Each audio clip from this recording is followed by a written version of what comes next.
لوگ کہتے ہیں کہ عورت پہلی محبت نہیں بھولتی، مگر میرا تجربہ کہتا ہے کہ عورت اتنی بھلکڑ ہے کہ اسے آگے کچھ اچھا نظر آ جائے تو پیچھے مڑ کر دیکھتی ہی نہیں۔ عورت کی کوئی بھی محبت آخری نہیں ہوتی، کیونکہ اسے جب کہیں محبت کا سچا گمان ہوتا ہے تو وہ پچھلی سبھی حماقتیں بھول کر زندگی کا نیا سفر شروع کر لیتی ہے۔ عورت محبت نہیں کرتی، وہ بس اپنا محافظ ڈھونڈتی ہے۔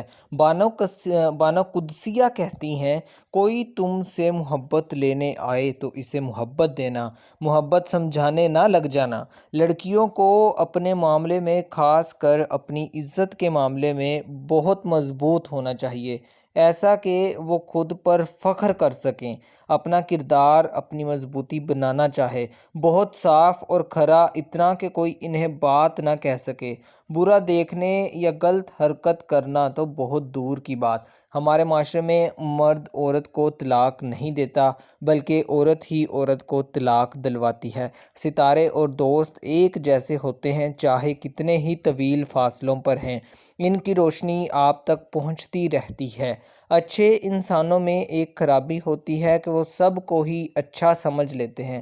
آپ کے والد کی ہر چیز مقدس ہے، یہاں تک کہ جو جوتے بھی جس کے دروازے کے سامنے رکھ کر آپ کو تحفظ کا احساس ہوتا ہے۔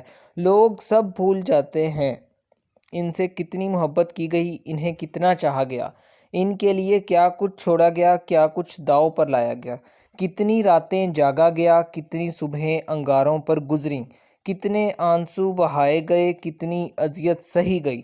لوگ سب بھول جاتے ہیں، بھولنے والے سب بھول جاتے ہیں۔ جب الفاظ کردار سے مشابہت نہ رکھتے ہوں، تب نصیحتیں اور وضاحتیں بھی طنز کا روپ دھار لیتی ہیں۔ لوگ آپ کو تب نہیں ملیں گے جب آپ اکیلے ہوں گے، لوگ آپ کو تب ملیں گے جب وہ خود اکیلے ہوں گے۔